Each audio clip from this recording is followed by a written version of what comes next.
시아버지의 칠순 잔칫날 법무사가 봉투를 뜯었습니다. 재산 분배 각서였습니다. 35년 된 떡 공방 건물과 기계 일체, 그리고 사업통장 잔금 2억 5천만 원, 모두 큰아들 앞으로였습니다. 저는 조용히 앞치마를 내려놓고 아주버님께 여쭤봤습니다. 아주버님, 그럼 내일 새벽 4시 반 첫 배송은 아주버님께서 나오시는 건가요? 아주버님이 멈칫하셨습니다. 그날 밤 저는 공방 열쇠를 시어머니 손에 쥐어드리고 친정으로 갔습니다. 제 이름은 이수진이고 올해 40입니다. 결혼한 지 10년째예요. 남편 태민은 막내 아들이에요. 시아주버님 준석 씨는 서울 강남에서 중견투자 컨설팅 회사를 운영하시고, 형님 미선 씨는 같은 건물 피부과 원장이세요. 두 분은 분당에 넓은 아파트가 있어서 시댁에는 설과 추석 딱 2번만 내려오십니다. 저희는 시댁에서 걸어서 10분 거리에 살았어요. 남편은 동네에서 작은 물류 대리점을 운영하고 저는 시댁떡 공방에서 일했습니다. 아니, 정확히는 공방을 운영했어요. 시아버지께서 35년 넘게 직접 일구신 곳이었는데 6년 전 무릎 수술을 받으신 후로 새벽 작업을 서시기가 힘들어지셨거든요. 그때부터 자연스럽게 제가 모든 걸 맡게 됐습니다. 저도 조리 관련 자격증이 있었어요. 결혼 전에는 식품회사 품질 관리 쪽에서 일했죠. 결혼하면서 시댁으로 오게 된 건 시어머니 한마디 때문이었어요. 수진 씨가 식품 쪽을 알잖아요. 우리 공방 좀 도와줘요. 처음엔 정말 잠깐 거드는 정도였어요. 그런데 시아버지 무릎 수술 이후로는 제가 전부 떠안게 됐습니다. 새벽 4시 반에 일어나 재료 준비하고 찜기 돌리고 주문떡 포장하고 납품처 배송 나가고 오전에는 소매 손님 받고 오후엔 다음날 주문 확인하고 재료 발주하고 마감, 장부 정리하고 기계 청소까지 주 6일 새벽 4시 반부터 저녁 7시까지였습니다. 시어머니께서는 계산대 앞에 앉아 계시긴 했는데 실제로는 단골 어르신들과 이야기 나누시는 게 전부였어요. 기계 작동도 반죽 배합도 납품 거래처 관리도 전부 제 몫이었습니다. 아주버님 내외는 1년에 2번 오실 때 공방에 잠깐 들르시곤 했어요. 5분, 길어야 10분이요. 어머, 공방 잘 되네. 아버님 건강하시죠? 하시고는 점심만 드시고 바로 올라가셨죠. 형님께서는 한 번도 공방 일을 거두신 적이 없으셨어요. 한 번은 추석 전날 선물 세트 주문이 폭발적으로 몰린 날이었어요. 아침부터 혼자 손이 10개라도 모자랄 지경이었는데 마침 형님이 와 계셨거든요. 형님, 죄송한데 포장 좀 도와주실 수 있으세요? 손이 너무 모자라서요. 형님께서 살짝 손을 저으셨어요. 나는 이런 거 잘 몰라요. 주방 쪽은 아무것도 몰라서 저는 그냥 웃으며 넘겼어요.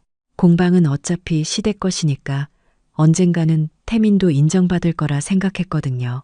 제가 배합표를 직접 정리한 것도, 새벽 납품 거래처를 하나하나 개척한 것도, 학교 급식 납품 계약을 따낸 것도 전부 제가 한 일이었어요.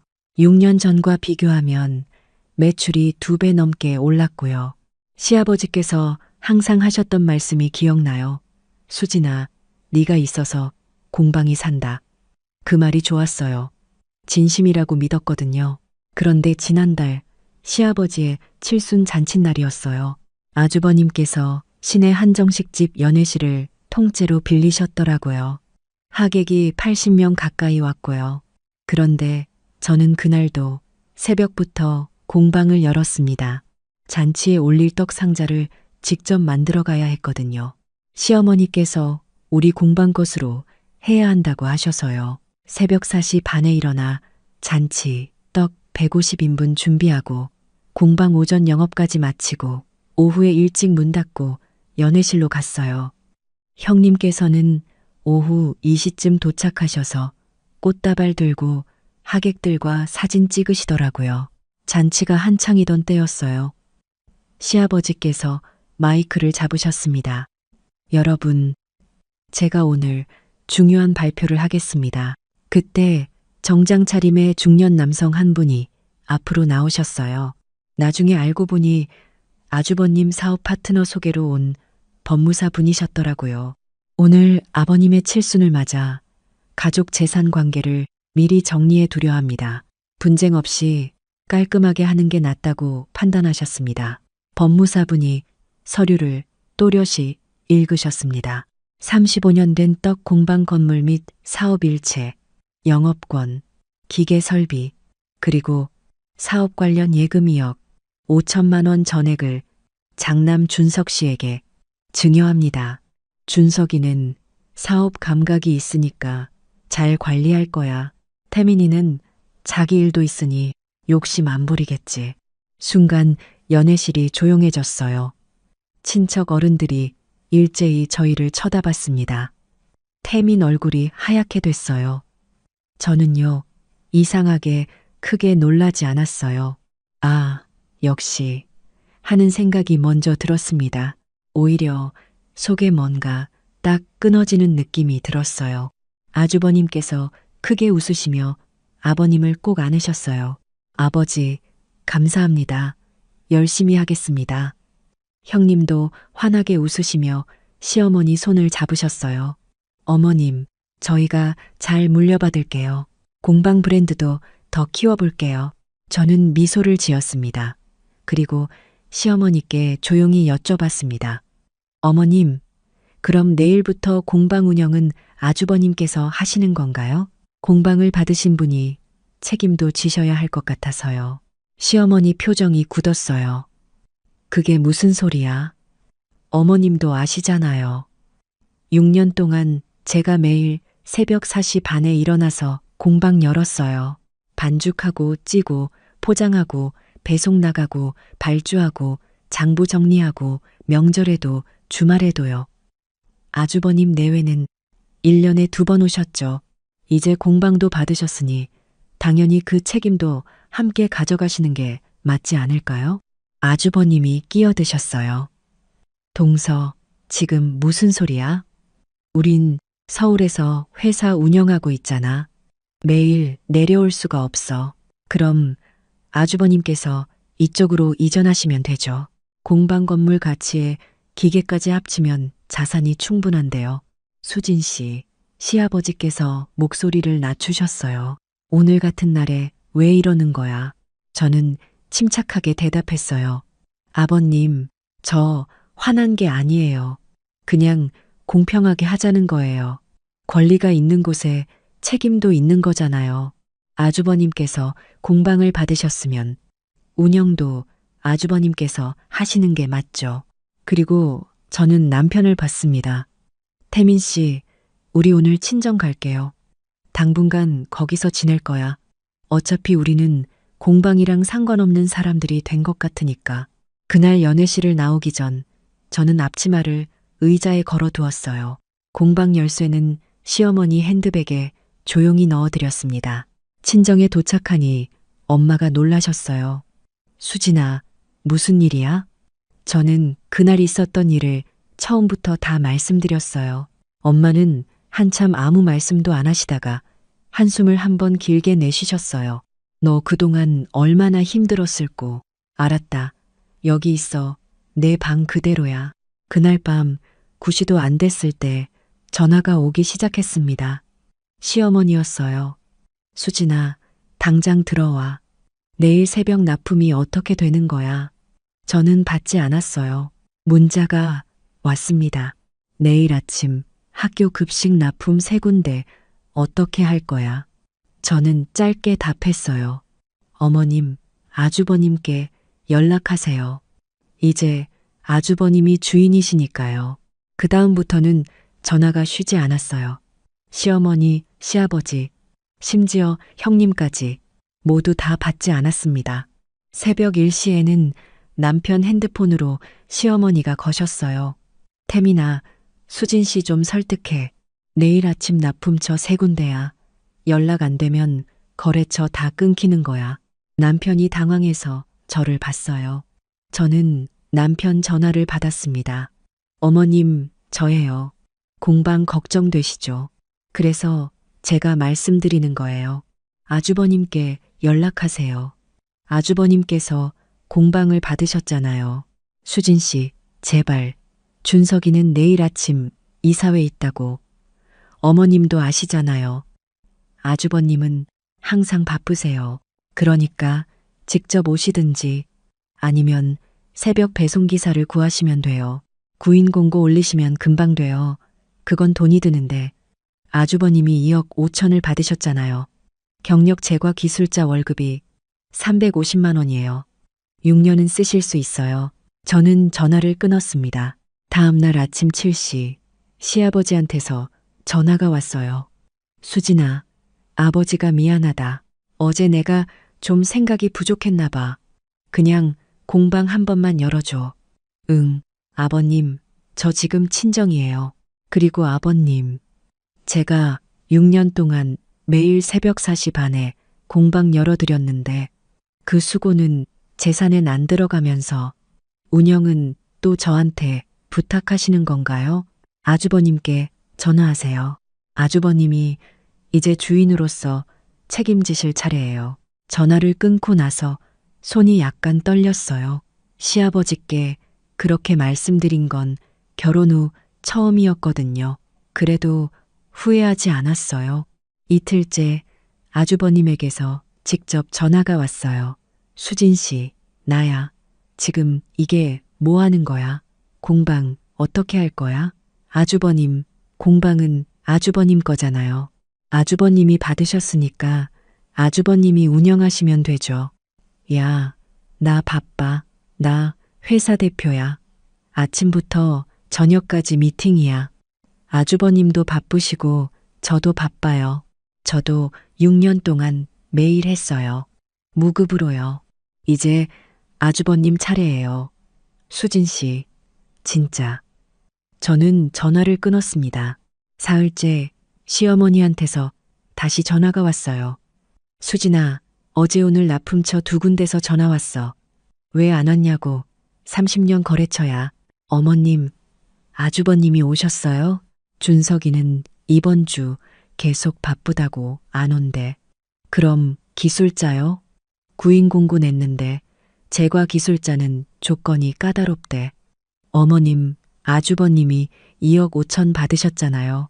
기술자 월 350이면 6년이에요. 아주버님께 다시 말씀해 보세요. 그게 공방 주인으로서 하실 일이에요. 저는 전화를 끊었습니다. 남편이 옆에서 조용히 저를 봤어요. 수진아, 그래도 공방이 35년 됐는데. 태민 씨, 우리가 6년 동안 뭘 한 건데. 내가 새벽마다 일어나서 공방 지켰잖아. 근데 재산은 한 푼도 없어. 그게 공평해? 그래도 거래처 떨어져 나가는 거 보면 거래처 떨어지는 것도 속상하지. 근데 더 속상한 건 내 6년이 아무것도 아니었다는 거야. 막내 며느리라서 당연히 일하고 당연히 아무것도 없고 그게 더 속상해. 남편은 아무 말도 못했어요. 2주가 지났습니다. 그동안 시댁에서 전화가 63통이나 왔어요. 문자는 80통이 넘었고요. 하지만 저는 한 번도 가지 않았어요. 열흘이 지나면서 일이 벌어지기 시작했습니다. 학교 급식 납품 계약 2건이 끊겼어요. 단골 주문 손님들이 다른 떡집으로 넘어가기 시작했고 30년 된 상가 거래처 중 3곳에서 공급 중단 요청이 들어왔습니다. 시어머니한테서 다급한 전화가 왔어요. 수진아, 공방 망해가고 있어. 급식 납품 2군데 끊겼고 명절 선물 세트 주문도 반토막 났어. 어머님, 아주버님이 오셨어요? 준석이는 이번 주 다 미팅이래. 그럼 기술자요? 연락이 몇 군데서 왔는데 아주버님이 조건이 맞는 사람이 없다고 하셨어. 어머님, 아주버님이 공방 받으신 분이잖아요. 조건 안 맞으면 조건을 맞춰 드리세요. 기계도 건물도 2억 5천도 다 받으셨는데 기술자 조건 하나 못 맞추시는 건 아니잖아요. 수진아, 제발. 내가 무릎 꿇을게. 어머님, 저는 아주버님이 딱 하루만 직접 새벽 4시 반에 공방에 나와 보시는 걸 보고 싶어요. 딱 하루요. 그럼 그때 다시 생각해 볼게요. 저는 전화를 끊었습니다. 그리고 3주가 지난 어느 토요일, 결국 아주버님이 직접 내려오셨어요. 시어머니께서 폭발하신 거였죠. 준서가 당장 내려와서 공방 하루라도 해봐. 네가 받았잖아. 책임져야지. 남편에게 연락이 왔어요. 수진아, 형이 공방에 있어. 근데 아무것도 못하고 있대.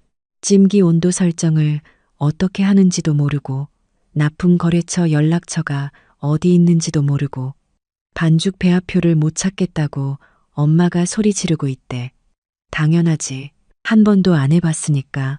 그 배합표는 내가 6년 동안 수정하면서 직접 만든 거거든요. 컴퓨터 어디 폴더에 있는지도 저밖에 몰라요. 그날 저녁 아주버님이 저한테 직접 전화하셨습니다. 수진 씨, 나야. 나 내일 오전에 서울 가야 하거든. 월요일에 중요한 투자 발표가 있어서. 그러니까 네가 내일부터 다시. 아주버님, 지금 농담하시는 거예요? 수진 씨, 나 진짜 바빠. 수진 씨도 알잖아. 아주버님도 바쁘시고 저도 바빠요.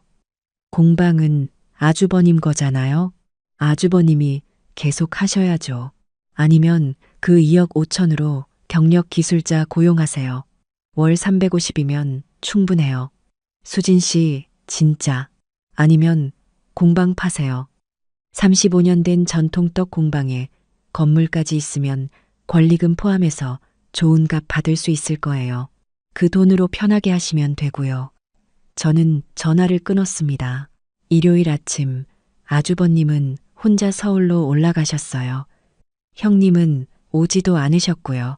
그로부터 일주일 후 시아버지께서 쓰러지셨습니다.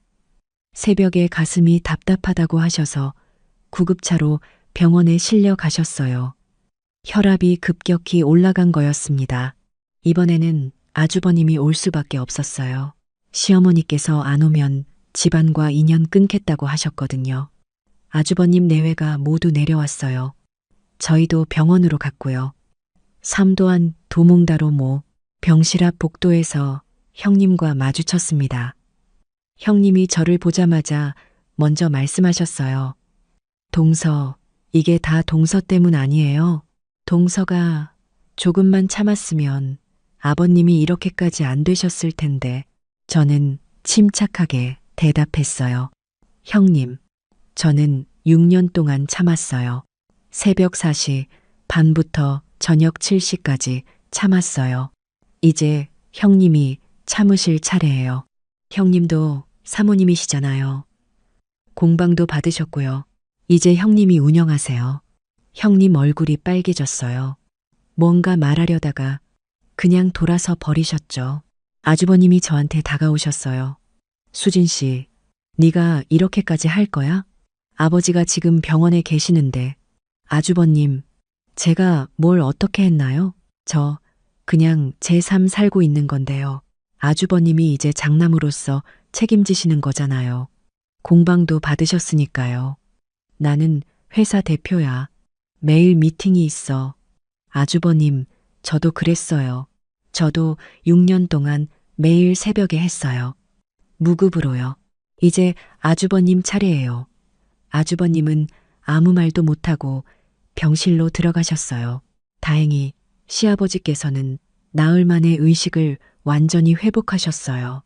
하지만 의사 선생님 말씀이 앞으로는 스트레스 관리가 무엇보다 중요하다고 하셨습니다.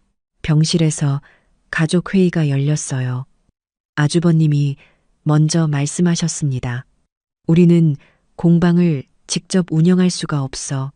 둘 다 서울에서 사업하고 있고 시어머니가 소리치셨어요. 그럼 공방은 왜 받았어? 네가 받았으면 네가 책임져야지. 안 그러면 수진한테 돌려줘. 어머니, 그건 아버지가 주신 거잖아요. 나보고 어쩌라고요.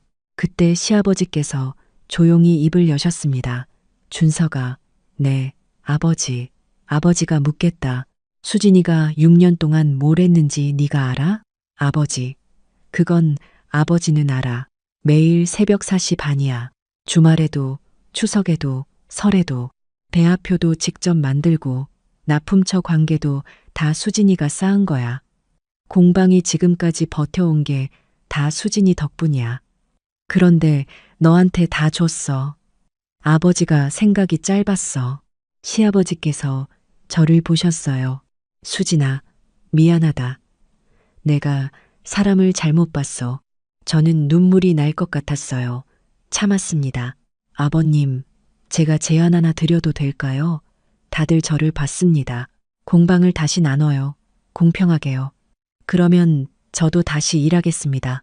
단, 월급을 받으면서요. 아주버님 표정이 굳었어요. 이미 증여 서류가 다 됐는데 취소할 수 있어요. 아버님이 살아계시고 정신도 맑으시니까요. 아버님 동의만 있으면 돼요. 아니면 제 6년치 급여를 주세요. 식품기술 경력자 시급으로 계산하면 2억 원 정도 될 거예요. 시아버지께서 천천히 고개를 끄덕이셨습니다. 그게 맞는 것 같구나. 준서가, 네, 아버지. 아버지가 잘못했다. 수진이가 한 일이 얼마짜린지 이번에 알았어. 하루 만에 아무것도 못하고 올라간 게 너잖아. 수진이는 6년 동안 하루도 안 빠지고 했어. 그게 진짜 일이야. 공방 나눠라. 수진이네가 더 일했으니까 6대 4로. 그리고 앞으로 수진이한테 월급 줘라. 제대로. 아주버님은 입술을 깨물었지만 반대하지 못하셨어요. 일주일 후 계약서가 새로 작성됐습니다. 공방은 6대 4로 나눴어요. 저희가 60%, 아주버님이 40%, 공방 운영은 제가 계속하되 아주버님이 매달 월급을 주기로 했어요. 월 480만 원, 그리고 6년간 무급으로 일한 것에 대한 보상으로 아주버님이 1억 2천만 원을 주기로 했습니다. 저는 다시 공방에 출근하기 시작했어요. 하지만 예전과는 달랐습니다. 이제는 주 5일 오전 6시부터 오후 5시까지만 일해요. 새벽 4시 반은 없어졌어요. 배송은 외주 기사님께 맡겼고 토요일은 아르바이트 직원이 와요. 일요일은 쉽니다. 저녁에 혼자 남아 장부 정리하던 일도 없어졌어요. 직원도 한 명 더 뽑았고요. 가장 큰 변화는 남편이었어요. 태민이 달라졌거든요. 이제는 아주버님한테 당당하게 말해요. 형, 공방 지분이 우리가 더 많으니까 중요한 결정은 우리 의견도 먼저 물어봐요. 그리고 저한테도요. 수진아, 고마워. 내가 너무 당연하게 생각하고 있었어. 이제는 내가 더 잘 챙길게. 실제로 남편이 공방 일에 관심을 갖기 시작했어요. 주말에 같이 가서 냉동 창고 재고 정리도 돕고 납품 관리 프로그램도 새로 만들어주고 온라인 주문 시스템도 바꿔줬어요. 저한테는 과분한 일이었어요.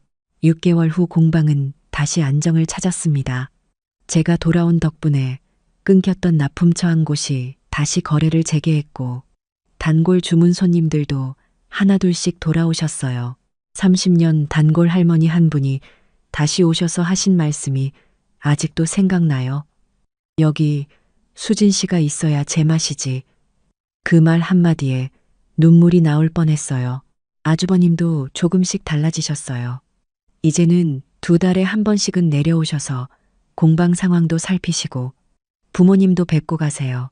한 번은 공방 한쪽에서 아주버님이 조용히 말씀하셨어요. 수진 씨, 미안해. 내가 너무 몰랐어. 당연한 게 아니었는데. 저는 그냥 웃으며 고개를 끄덕였어요. 시아버지께서 옆에서 천천히 고개를 끄덕이셨죠.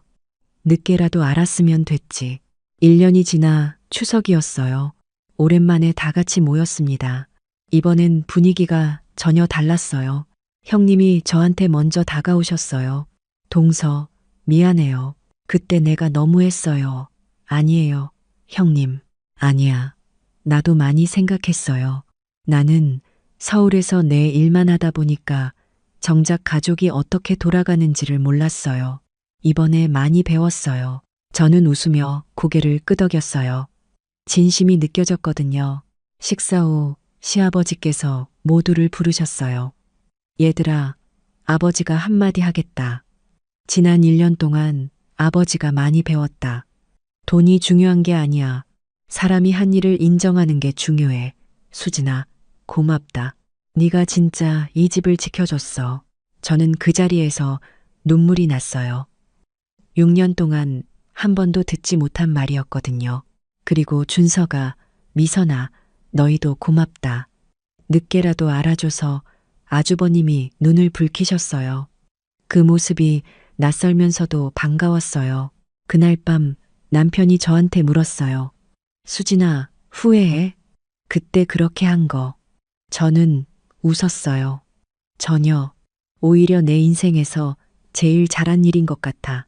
나를 찾은 것 같아. 나를 찾았다고? 응? 착한 며느리인 척하느라 진짜 나를 잃어버렸었거든. 이제는 알아. 착한 것도 좋지만 내 가치도 알아야 한다는 거.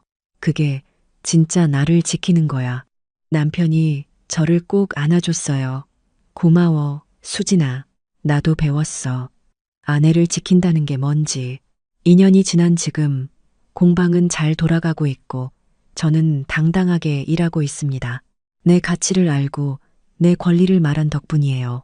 가장 큰 변화는 우리 가족이 진짜 가족이 된 것 같다는 거예요. 전에는 의무와 희생으로 묶여 있었다면 이제는 서로에 대한 존중으로 이어져 있어요. 아주버님은 매달 월급을 꼬박꼬박 보내주시고 형님은 가끔 전화해서 안부를 물으세요. 시어머니도 달라지셨어요. 이제는 공방에서 뭔가 결정할 일이 생기면 꼭 저한테 먼저 의논하세요. 저는 배웠어요. 때로는 물러서지 않는 것도 사랑이라는 걸, 아니라고 말하는 것도 용기라는 걸, 그리고 내 권리를 당당하게 말하는 것이 이기적인 게 아니라 건강한 관계를 위해 꼭 필요한 거라는 걸요. 여러분, 착한 것도 좋지만 너무 착하기만 하면 안 돼요. 당신의 시간도, 당신의 노력도, 당신의 수고도 소중하니까요. 그걸 알아야 진짜 나를 지킬 수 있어요. 저는 결혼한 지 3년 된 27살 직장인이에요. 남편 준호는 로펌에 다니는 변호사고요. 그날 시어머니한테서 전화가 왔을 때 저는 회사에서 회의 중이었어요. 하지만 시어머니 전화는 무시할 수가 없죠. 급히 나가서 받았어요. 민지야, 다음 달이 엄마 60세 생일이잖아. 크게 하려고. 질문이 아니었어요. 통보였죠. 네, 어머님, 축하드려요. 그래서 말인데, 네 아버지 레스토랑에서 하면 어떨까? 거기 고급스럽잖아. 해산물도 좋고. 제 아버지는 서울에서 고급 해산물 레스토랑 체인 3개를 운영하세요. 특히 강남에 있는 본점은 정치인이나 재벌들이 자주 오는 곳이에요. 어머님, 그건 아버지한테 먼저 여쭤봐야 하는 거 아닐까요? 뭘 여쭤봐. 가족인데. 사돈이 사돈 생일 파티 장소 제공하는 거 당연한 거 아니야? 가슴이 답답했어요. 하지만 참았죠. 알겠습니다. 아버지한테 여쭤볼게요. 그날 저녁 아버지한테 말씀드렸어요. 아버지는 잠깐 생각하시더니 고개를 끄덕이셨어요. 좋아. 시어머님 생신이면 해드려야지. 민지야, 너는 어머니한테 날짜 정하라고 해. 그리고 손님 몇 분 오시는지 미리 알려달라고 하고. 네, 아버지, 감사해요. 근데 민지야, 아버지가 진지한 얼굴로 저를 보셨어요. 레스토랑 규정은 지켜야 해. 100명 이상 행사는 일주일 전에 50% 예약금 내야 하고 특수 식재료는 3일 전까지 확정해야 해. 이건 우리 직원들한테도 적용하는 규칙이야. 시어머님이라고 예외 두면 직원들이 날 무시하게 돼. 네, 알겠습니다. 다음 날 시어머니한테 전화드렸어요. 어머님, 아버지가 좋다고 하셨어요. 날짜랑 인원수 알려주시면 예약 도와드릴게요. 오, 역시 우리 사돈. 5월 15일로 할게. 일요일이니까 좋지. 사람은 100명 정도? 네. 100명이시면 VIP룸 대관해야 해요. 어머님, 메뉴는 어떻게 하실 거예요? 메뉴, 당연히 좋은 걸로 해야지. 민지야, 네가 알아서 좀 해줘. 엄마 생일인데 좋은 거로. 불안한 느낌이 들었어요. 하지만 며느리로서 거절할 수가 없었죠. 네, 알겠습니다. 그럼 코스 메뉴로 준비할게요. 아, 그리고 민지야. 랍스터 좋아하는 사람 많으니까 랍스터 좀 푸짐하게 내줘. 네? 랍스터요? 응. 알래스카 킹 랍스터 있잖아. 그거, 크고 좋은 거로 가슴이 철렁했어요. 알래스카 킹 랍스터는 한 마리에 250만 원이에요. 어머님 그건 가격이 좀, 가격? 가족 행사인데 무슨 가격 얘기야? 민지야, 너 지금 계산적으로 나오는 거야? 목소리가 차가워졌어요. 아니에요, 어머님. 그게 아니라 수량을 여쭤보려고. 수량? 100명이면 한 50마리 정도? 한 테이블에 5마리씩 올리면 되겠네. 심장이 쿵쾅거렸어요. 50마리면 1억 2,500만 원이에요. 어머님, 50마리면 금액이. 아이고, 우리 며느리. 계속 돈 얘기만 하네. 네 아버지, 레스토랑 장사 그렇게 안 되나. 랍스터 50마리도 못 내놔. 얼굴이 화끈거렸어요. 하지만 참았어요. 아니에요, 어머님. 알겠습니다. 50마리 준비할게요. 그래, 우리 며느리 역시 똑똑하네. 아, 그리고 전복이랑 대게도 좀 넣어줘. 손님들이 다양하게 먹어야 하잖아. 전화를 끊고 한숨을 쉬었어요. 랍스터 50마리에 전복, 대게까지. 대충 계산해도 2억은 넘을 것 같았어요. 그날 저녁 아버지한테 말씀드렸어요. 아버지, 시어머님이 랍스터 50마리 요청하셨어요. 아버지가 놀라셨어요. 50마리? 100명한테 50마리면 한 테이블에 5마리씩이네. 너무 많은 거 아니야? 저도 그렇게 말씀드렸는데 시어머님이 알았어. 그럼 준비는 해야겠네. 민지야, 시어머님한테 예약금 얘기했어. 아직이요. 100명 이상 행사는 50% 예약금이 규정이야. 랍스터 50마리면 1억 2,500에 전복대게 코스 메뉴까지 하면 대충 3억 정도 나올 거야. 예약금 1억 5천은 받아야 해. 네, 아버지. 시어머님한테 말씀드릴게요. 다음 날 시어머니한테 조심스럽게 전화드렸어요. 어머님, 메뉴 확인했어요. 랍스터 50마리에 전복. 대게 코스 메뉴로 하면 총 금액이 약 3억 원 정도 나와요. 3억? 맞네. 네, 랍스터가 한 마리에 250만 원이라서요. 그리고 100명 이상 행사는 일주일 전에 예약금 50% 입금하셔야 해요. 이건 아버지 레스토랑 규정이에요. 잠시 침묵이 흘렀어요. 민지야. 네, 어머님. 너 지금 나한테 돈 내라는 거야? 어머님, 규정이 그래요. 100명 이상은 규정? 가족한테 무슨 규정이야? 너희 아버지가 사돈 생일 파티에 돈 받으려고 하는 거야? 어머님, 그게 아니라. 아니긴 뭐가 아니야. 3억이면 큰 돈이야. 사돈이 사돈한테 3억을 요구하다니. 어머님, 제가 말씀드린 건 그만해. 너희 아버지한테 직접 얘기할게. 뚝 끊겼어요. 가슴이 답답했어요. 이렇게 될 줄 알았어요.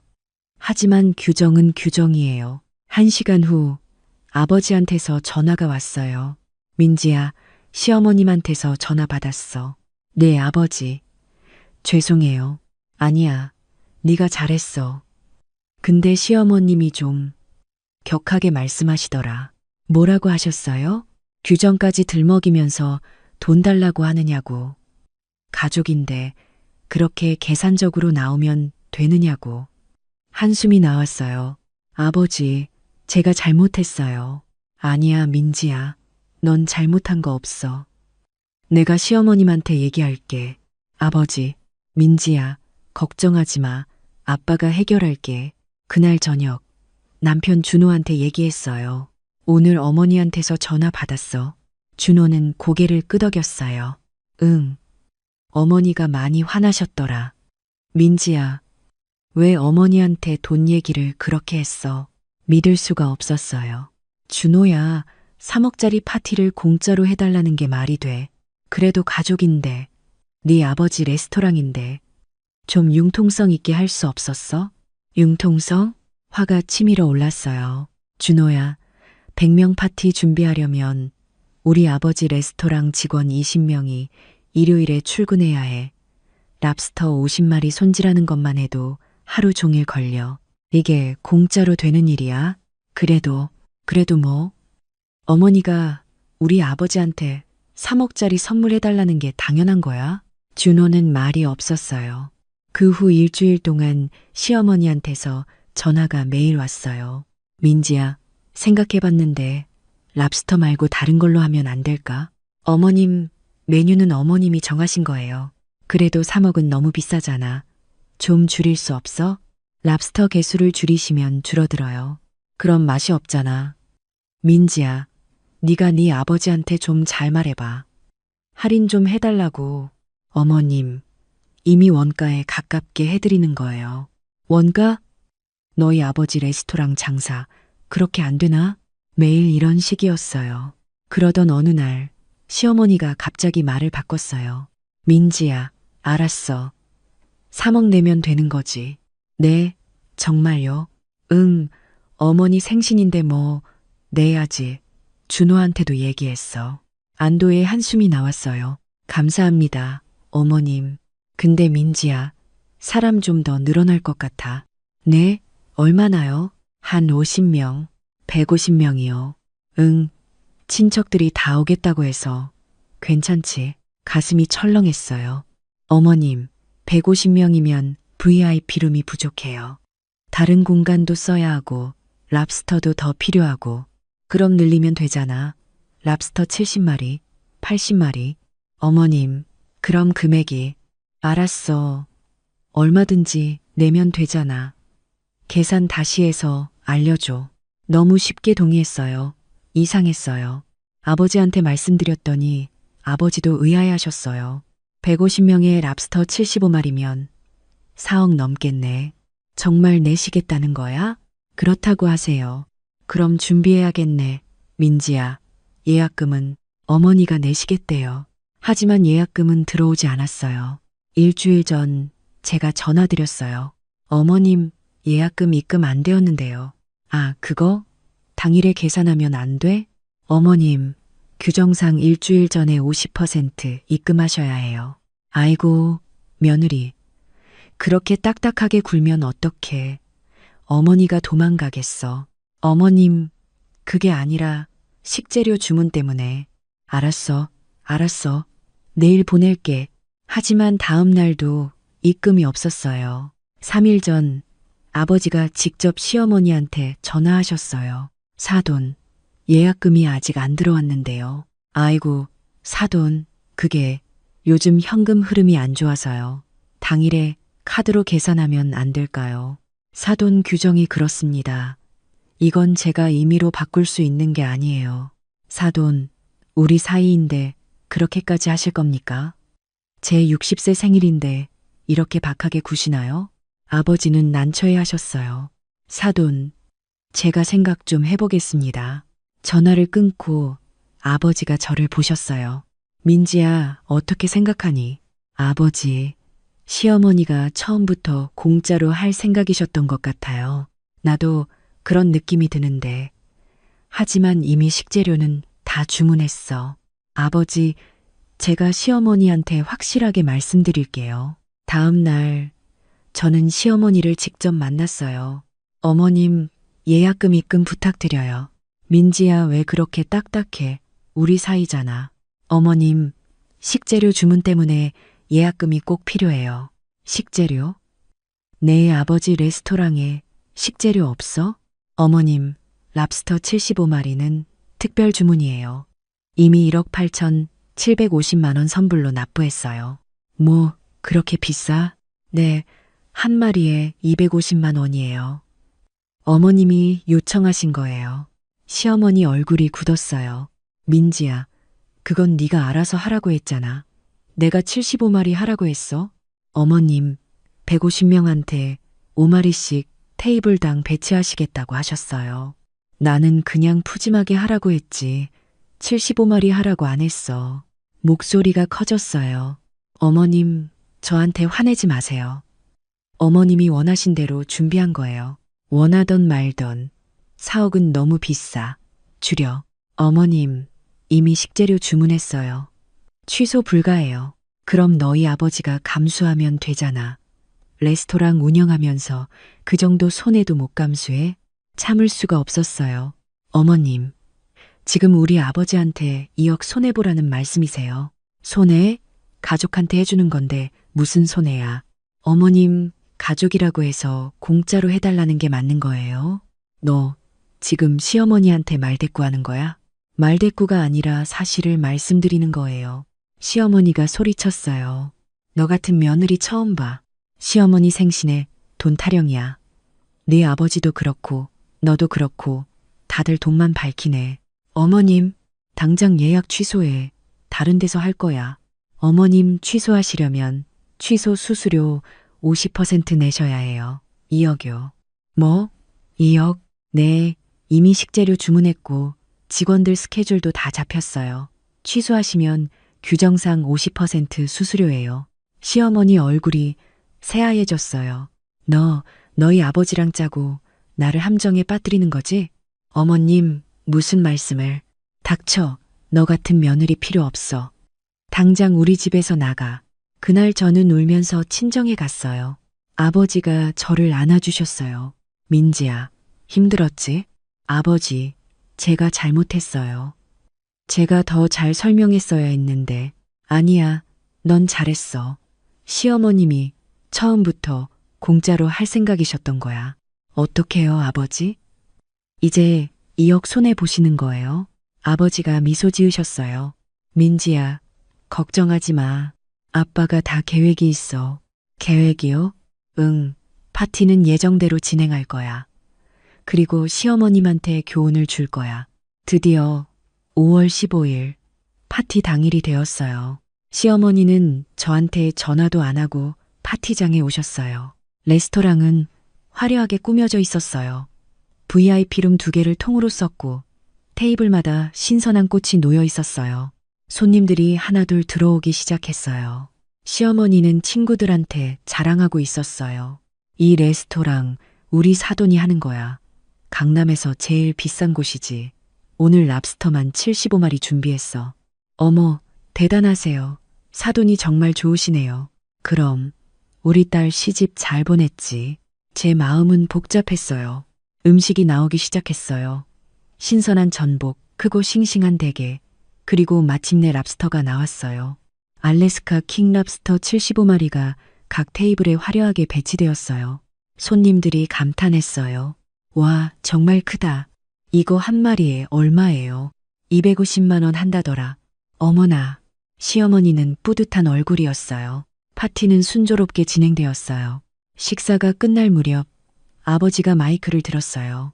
오늘 최이자 사모님 60세 생신을 축하하기 위해 이 자리에 와주신 모든 분들께 감사드립니다. 박수가 터졌어요. 저는 사모님의 사돈이자 이 레스토랑의 운영자입니다. 오늘 사모님의 뜻에 따라 최고급 식재료로 최선을 다해 준비했습니다. 시어머니가 뿌듯하게 웃었어요. 알래스카 킹랍스터 75마리, 제주도 활전복 150개, 러시아산 킹크랩 30마리, 그리고 각종 해산물 코스까지 총 150분의 손님을 위해 저희 레스토랑 직원 25명이 이틀 동안 준비했습니다. 손님들이 다시 박수를 쳤어요. 그리고 오늘 파티 비용은 갑자기 분위기가 조용해졌어요. 총 4억 2천만 원입니다. 사람들이 웅성거리기 시작했어요. 시어머니 얼굴이 굳었어요. 사모님께서 특별히 요청하신 메뉴였고 저희는 최선을 다해 준비했습니다. 그런데 사모님께서 예약금을 입금하지 않으셨습니다. 시어머니가 벌떡 일어났어요. 사돈, 지금 뭐 하시는 거예요? 저희 레스토랑은 가족이라 해도 규정을 지킵니다. 그래야 직원들이 저를 신뢰하거든요. 사돈, 이러시면 안 돼요. 사모님, 걱정하지 마세요. 제가 특별히 할인해 드렸습니다. 할인이요? 네, VAT 10%를 제가 부담하겠습니다. 그러니까 4,200만 원을 제가 선물로 드리는 겁니다. 시어머니 얼굴이 조금 펴졌어요. 그러시면, 그래서 사모님이 내실 금액은 3억 7,800만 원입니다. 네, 지금 계산해 주시면 감사하겠습니다. 시어머니가 주저앉을 뻔했어요. 사돈. 이게 무슨, 사모님. 제가 사돈이라고 해서 4억짜리 파티를 공짜로 해드릴 수는 없습니다. 저도 사업가입니다. 그리고 여기 계신 직원들의 월급도 줘야 합니다.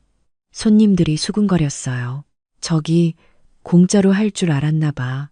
어머, 4억을 공짜로. 양심이 없네. 시어머니 얼굴이 새빨개졌어요. 사돈, 저한테 지금 이러시는 거예요? 150명 앞에서. 사모님, 저도 사모님께 전화로 3번, 문자로 5번 예약금을 요청했습니다. 제 딸 민지도 직접 찾아뵙고 말씀드렸죠. 시어머니가 저를 노려봤어요. 하지만 사모님은 당일에 계산하겠다고만 하셨습니다. 그래서 저는 사모님을 믿고 준비했습니다. 사돈, 지금 계산 부탁드립니다. 카드도 되고 현금도 됩니다. 시어머니는 가방을 뒤졌어요. 하지만 그런 돈이 있을 리 없었죠.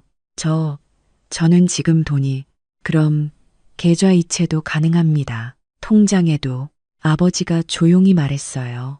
사모님, 그럼 어떻게 하시겠습니까? 시어머니는 울먹이기 시작했어요.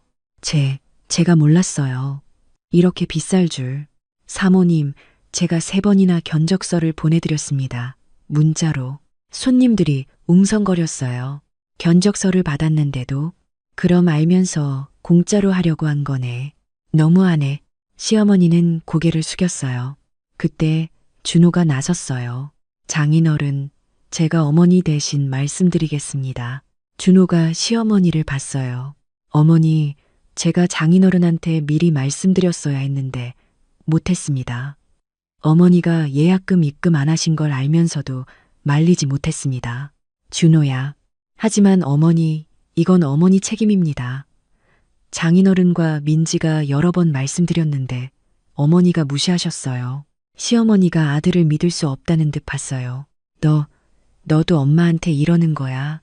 어머니, 저는 변호사입니다. 계약은 계약입니다. 어머니가 메뉴를 요청하셨고 장인어른은 준비하셨고 이제 어머니가 대금을 지불하셔야 합니다. 준호야, 엄마가 돈이 어디 있어.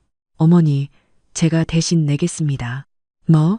하지만 어머니, 이건 제가 어머니한테 빌려드리는 겁니다. 갚으셔야 해요. 준호가 카드를 꺼냈어요. 아버지한테 카드를 건네며 말했어요. 장인어른, 죄송합니다. 제 어머니가 철이 없었습니다. 아버지가 카드를 받으셨어요. 준호 씨, 고맙네. 자네는 올바른 사람이야. 계산이 끝났어요. 손님들은 조용히 자리를 떴어요. 분위기가 완전히 식어버렸어요.